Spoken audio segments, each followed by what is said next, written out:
तो अब जब हम सेंटर ऑफ मास वाले फ्रेम पर आ गए और जिस चीज पर हम बैठ जाते हैं मूविंग ऑब्जेक्ट के ऊपर, तो वो चीज हमारे लिए किस में आ जाती है? रेस्ट में आ जाती है। मतलब उसकी वेलोसिटी क्या हो जाएगी? जीरो।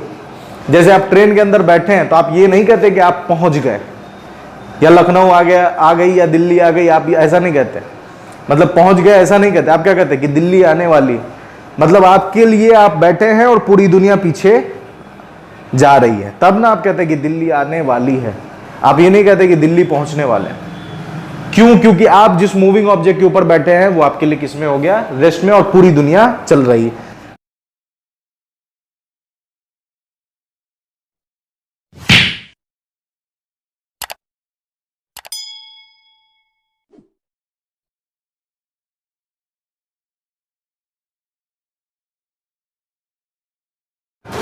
हेलो एवरीवन, तो कैसे हैं आप सब? और आपका बहुत बहुत स्वागत है हमारे यूट्यूब चैनल जिसका नाम है जाबिश फिजिक्स और rigid body dynamics rotational motion के इस सीरीज ऑफ लेक्चर्स के इस लेक्चर में हम लोग बात करने वाले हैं momentum in combined translational plus rotational motion, kinetic energy in combined translational plus rotational motion. इससे प्रीवियसली हम लोगों ने जो भी टॉपिक्स, जो भी चीजें, moment of inertia, torque, angular momentum, impulse, जितनी भी चीजें, जितनी भी बातें हम लोगों ने इस लेक्चर में, इस चैप्टर के अंदर करी है, उन सारे का एक प्लेलिस्ट बना है, कंप्लीट प्लेलिस्ट बना है, जिसका लिंक आपको डिस्क्रिप्शन बॉक्स में मिल जाएगा या फिर यहाँ ही बटन पर मिल जाएगा। तो आप जाकर देख सकते हो और अपने नॉलेज को बढ़ा सकते हैं। बात करेंगे momentum in combined translational plus rotational motion. तो जरूरी है कि हेडिंग दे दिया जाए कंबाइंड ट्रांसलेशनल प्लस रोटेशनल में हम बात कर रहे हैं किसकी? तो बात कर रहे हैं लीनियर मोमेंटम की। ठीक है, लीनियर मोमेंटम। आइए इसके प्रूफ को समझते हैं, फील करते हैं प्रूफ के साथ। ठीक है क्या एक्चुअली में? ये एक रॉड है, ये इसका सेंटर ऑफ मास है और ये जा रहा है v वेलोसिटी से। v वेलोसिटी से जा रहा है, साथ में ये घूम भी रहा है। कितने से? ओमेगा से। v वेलोसिटी से जा रहा है ओमेगा से, तो ये ऐसे ऐसे घूमते घूमते आगे जाएगा। आगे गया और आगे जा रहा है, तो इसके पास क्या है? Number of collection of particles है, कलेक्शन ऑफ पार्टिकल्स। इसके अंदर क्या है? Collection of particles. ठीक है, all particles has velocities v1 v2 dot dot dot dot vn। कितनी है? vn। ठीक है, कोई दिक्कत नहीं। अगर मैं क्या बनकर? चीटा बनकर। अगर मैं चीटा बनकर बैठ जाऊं कहां? सेंटर ऑफ मास पर। सेंटर ऑफ मास कौन है? यही है, सेंटर ऑफ मास। अगर मैं चीटा बनकर बैठ जाऊं सेंटर ऑफ मास पर, सेंटर ऑफ मास पर, तो m1 की वेलोसिटी, m1 की वेलोसिटी, ठीक है, चीटा के रिस्पेक्ट पे, चीटा के रिस्पेक्ट में होगा, चीटा के रिस्पेक्ट में होगा या होगी velocity of 1 with respect to cheetah. Velocity of 1 with respect to cheetah. और चीटा कहां है? चीटा कहां बैठा है? ये ध्यान दीजिए, चीटा बैठा है सेंटर ऑफ मास पर। चीटा बैठा है सेंटर ऑफ मास पर, तो चीटा के रिस्पेक्ट में होगी v1c। अच्छा, v1c, तो इसको कैसे लिख सकते हैं? v1c को हम लोग ऐसे लिख सकते हैं, v1c इज इक्वल टू, याद होगा आपको जो हम लोगों ने पहले पढ़ा, VAB velocity of A with respect to B बराबर VA minus VB।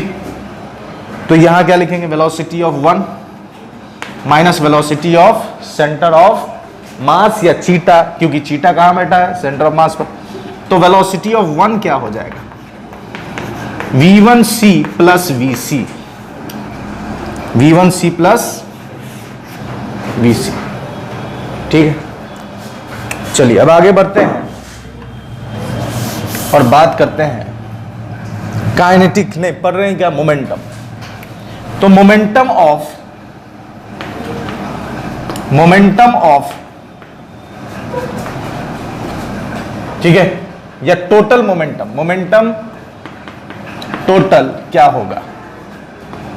Momentum total हो जाएगा m1 v1 vector plus m2 v2 vector plus dot dot dot dot dot mn vn vector. ठीक है, ये मोमेंटम का फॉर्मूला।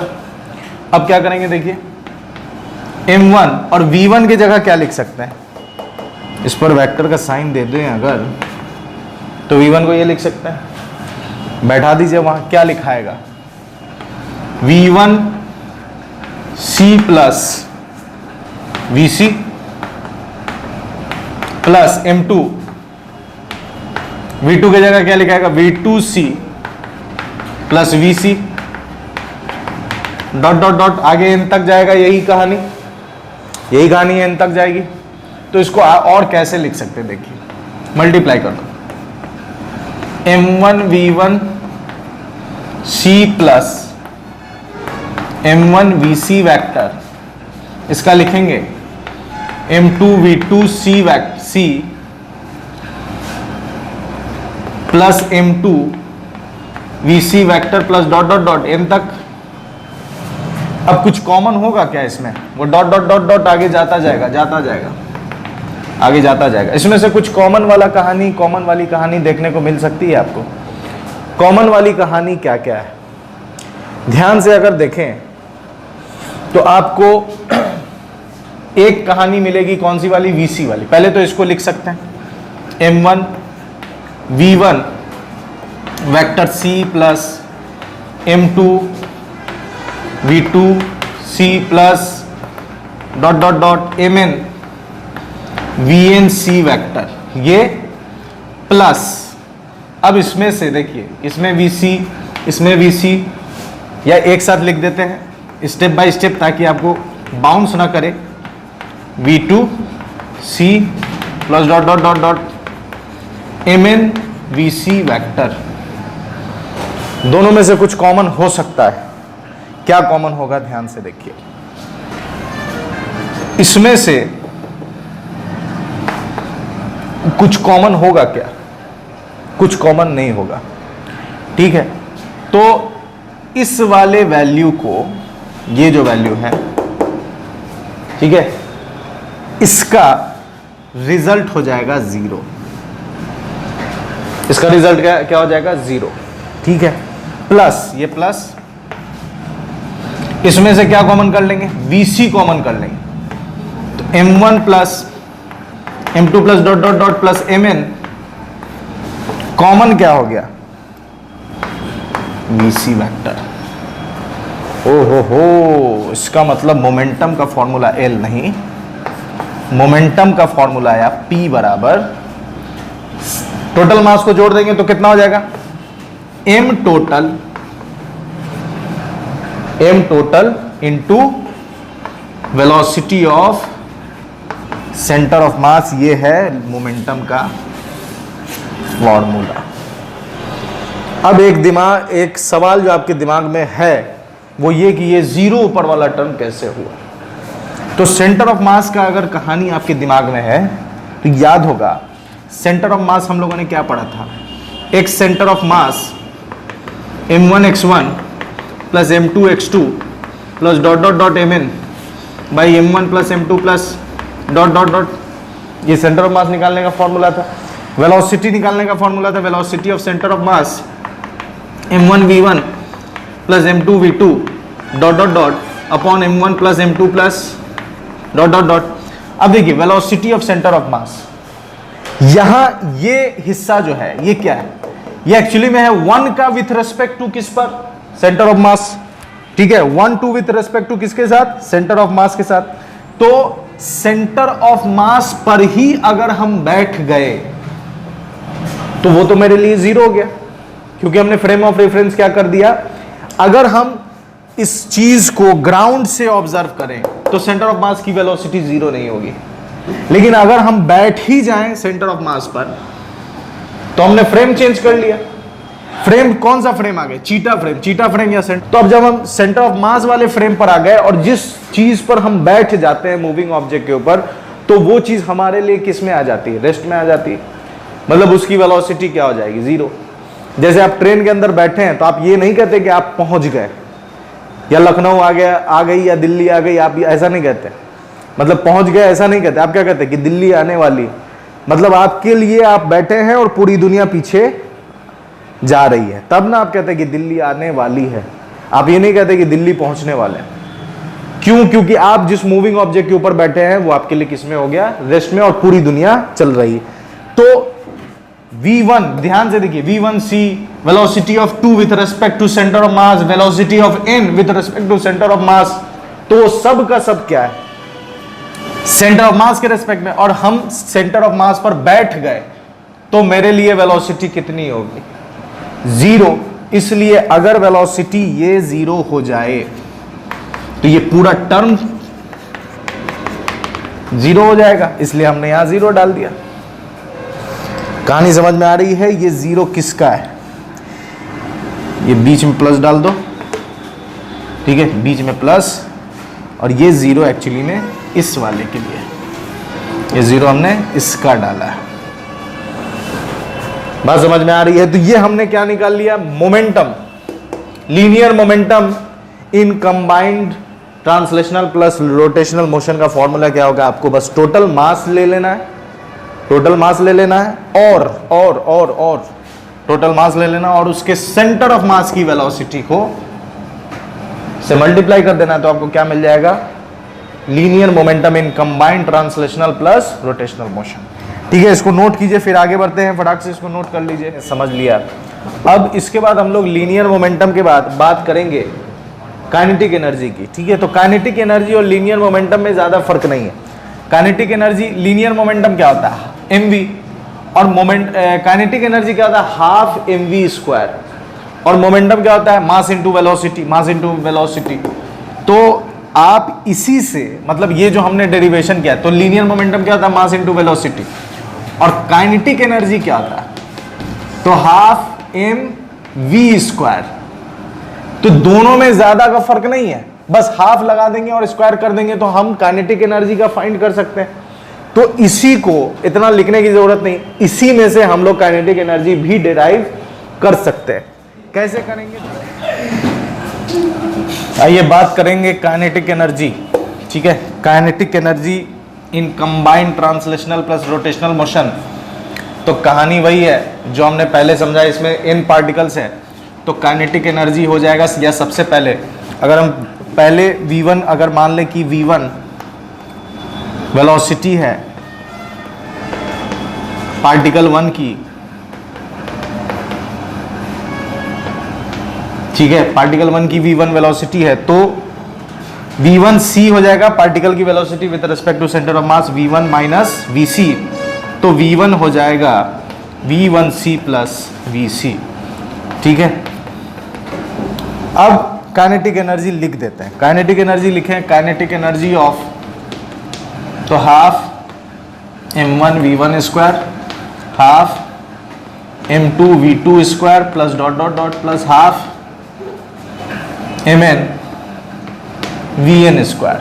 ठीक है, half m1 v1 की जगह क्या लिख सकते हैं? ये लिख सकते हैं v1c प्लस vc का whole square plus dot dot dot, यही काम आगे बढ़ता चला जाएगा।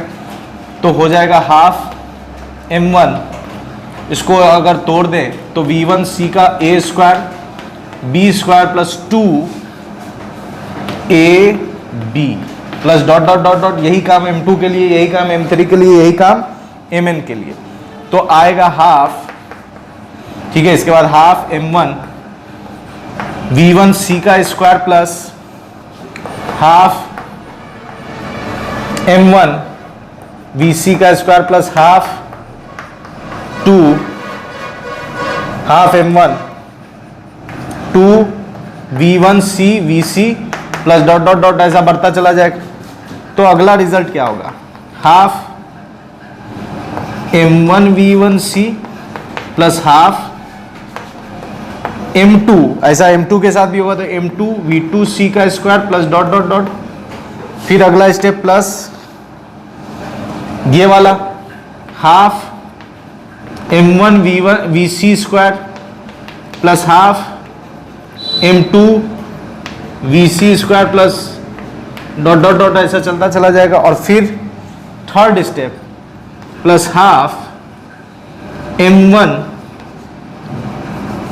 2v1c vc plus half m2 2v2c vc plus dot dot dot, ऐसा चलता चला जाएगा। तो अब इसमें होगा क्या, फाइनल हम लोग रिजल्ट क्या लिखेंगे? तो फाइनल रिजल्ट लिखेंगे कुछ इस तरह के, ध्यान अगर दें तो v1c को हम क्या लिख सकते हैं? ठीक है, हाफ v1c को लिखेंगे m1 और v1c को लिखेंगे, v1c लिखाएगा r1 ओमेगा का स्क्वायर, क्योंकि सब ओमेगा से घूम रहा है। उसके बाद क्या लिखेंगे? हाफ m2 r2 ओमेगा का square plus dot dot dot n तक जाएगा। उसके बाद प्लस इसका हाफ m1, ठीक है, vc का square plus half m2 vc का square plus dot dot dot n तक जाएगा। और फिर लास्ट वाला, तो लास्ट वाले का टर्म क्या हो जाएगा? जीरो, क्योंकि इसमें v1c है v2c है, तो ये लास्ट वाले का टर्म क्या हो जाएगा? जीरो। तो डायरेक्ट हम क्या लिख सकते हैं? जीरो। और क्यों जीरो होगा? अभी जस्ट मैंने इसको एक्सप्लेन किया कि आप कहाँ बैठकर देख रहे हैं with respect to centre of mass या चीटा, वहां से आप ऑब्जर्व कर रहे हैं, तो एक रिजल्ट जीरो, तो सारे का सारा रिजल्ट जीरो हो जाएगा। तो अब बचेगा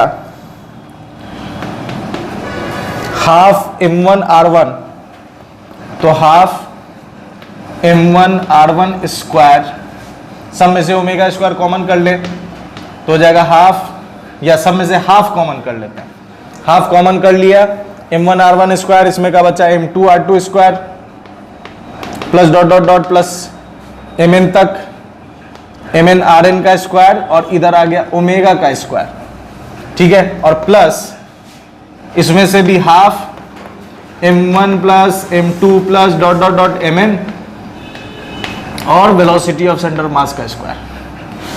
तो फाइनल रिजल्ट क्या मिला हमें? हाफ, और ध्यान दें अगर m1 r1 square m2 r2 square ये फॉर्मूला होता है मोमेंट ऑफ इनर्शिया का, तो half i omega square plus ये टोटल मास हो जाएगा m टोटल और वेलोसिटी ऑफ सेंटर ऑफ मास, ये आ गया kinetic energy in combined translational plus rotational motion. ठीक है, तो इसको भी नोट कर लीजिए फटाक से, फिर हम लोग एंगुलर मोमेंटम का भी एक्सप्रेशन लिख लेंगे।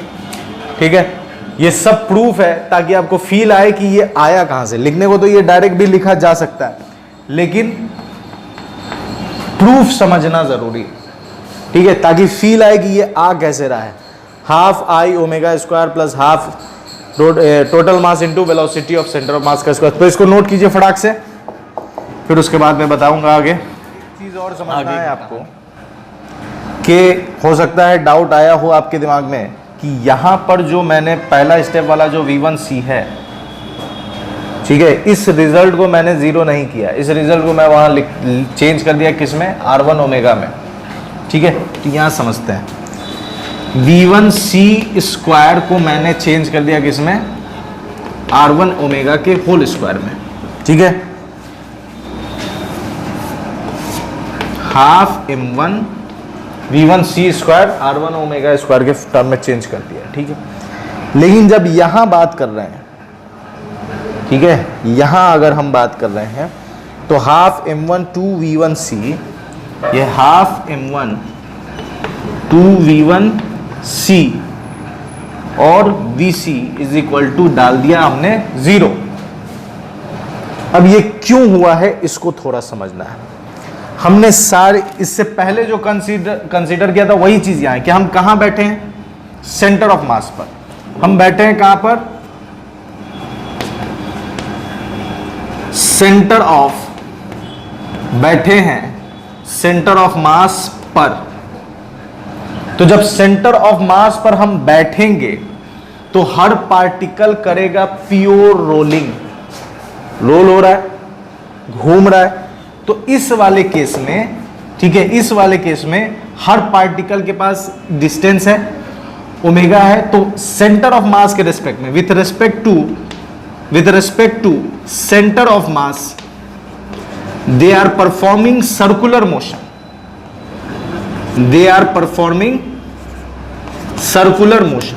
इसलिए ये जीरो नहीं हुआ, क्योंकि अगर मैं चीटा मान लीजिए बैठ जाए तो मेरे लिए तो चीजें ऐसे ऐसे घूम रही है, तो उसका कुछ ना कुछ वैल्यू है। इस वजह से हम इसको जीरो नहीं कर रहे हैं, क्योंकि इसकी वैल्यू है।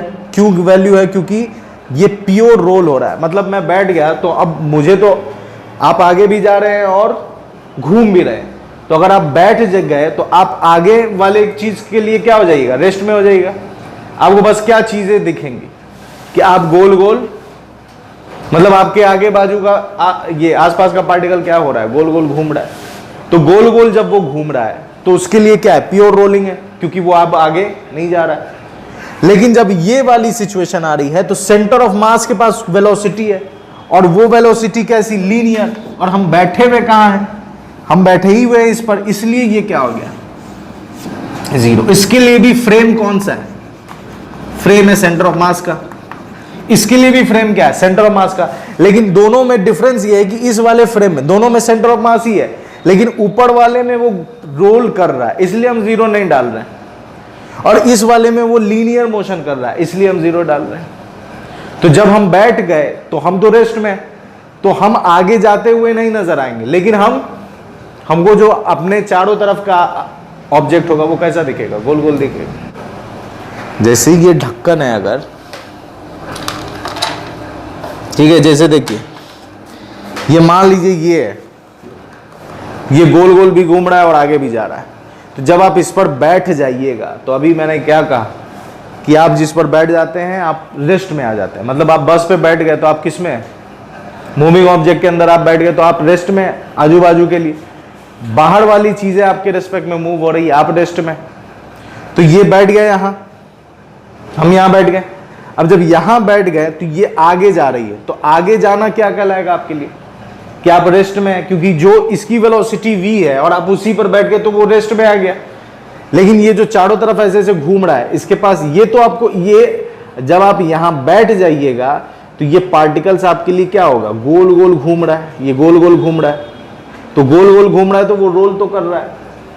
तो जब हम निकालेंगे इस पार्टिकल की वेलोसिटी इसके रेस्पेक्ट में, तो इस पार्टिकल की वेलोसिटी इसके रेस्पेक्ट में होगा सर्कुलर मोशन, इसलिए हमने ये डाल दिया। लेकिन जब हम इस पार्टिकल मतलब सेंटर ऑफ मास की वेलोसिटी लिखेंगे इसी के रेस्पेक्ट में, तो वो हो जाएगा जीरो। क्लियर हुआ? नहीं हुआ? सेंटर ऑफ मास के रिस्पेक्ट में दोनों में कर रहे हैं। हाँ, दोनों में कर रहे हैं। यहां बैठ जाओ, यहां बैठोगे तो ये गोल गोल घूमेगा, तो गोल गोल घूम रहा है तो आर ओमेगा नहीं लिख सकते हैं। लेकिन जब हम इस पर बैठकर इसी का लेंगे तो क्या हो जाएगा? दोनों अलग केस है। इस पर दोनों में हम इसी पर बैठे, लेकिन एक में हम इसका चक्कर काट रहे हैं, मतलब ये चक्कर काट रहा है, तो इसको हम लिख रहे हैं R1 ओमेगा। लेकिन इस पर ही ये बैठे में और इसी का लिखेंगे तो वो कितना हो जाएगा? जीरो। क्लियर हुआ? चलिए ठीक है, अब बात करते हैं आगे। इसको मिटा लीजिए, मिटा देते हैं, स्क्रीनशॉट ले लीजिए। नोट हो गया ना? ये कोई रिजिड बॉडी है, ये यहां पर इसका सेंटर ऑफ मास है, सेंटर ऑफ मास। तो ये कहलाएगा आरसी वेक्टर, इसका पोजीशन वेक्टर क्या कहलाएगा? RC vector. और ये आगे भी जा रहा है और ये घूम भी रहा है, तो एंगुलर मोमेंटम लिखाएगा, angular momentum, angular momentum about O, about A is equal to angular momentum ठीक है, angular momentum of centre of mass with respect to A plus angular momentum of rigid body with respect to centre of mass. ठीक है, ये angular momentum of formula है। Expression के form में लिखाएगा angular momentum about A is equal to angular momentum of centre of mass with respect to A लिखाएगा m RC vector cross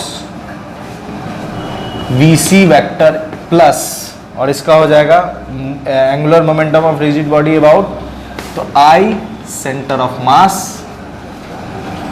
omega square. ठीक है, ये हमारा रेडियस पोजीशन वेक्टर है, आरसी क्या है, पोजीशन वेक्टर। ठीक है, तो यहां तक की कहानी क्लियर है। ये आपका आ गया एंगुलर मोमेंटम का एक्सप्रेशन, तो इसको भी नोट कर लीजिए। कॉन्सेप्ट आपको बेहतरीन तरीके से समझ में आया होगा, और मेरे साथ बने रहने के लिए बहुत बहुत शुक्रिया। इसका जो नेक्स्ट लेक्चर है वो यहाँ डिस्प्ले हो रहा है, तो आप जाकर देख सकते हैं और अपने नॉलेज को बढ़ा सकते हैं। मेरे साथ बने रहने के लिए बहुत बहुत शुक्रिया। अपना ख्याल रखें। गुड बाय एंड खुदा हाफिज़।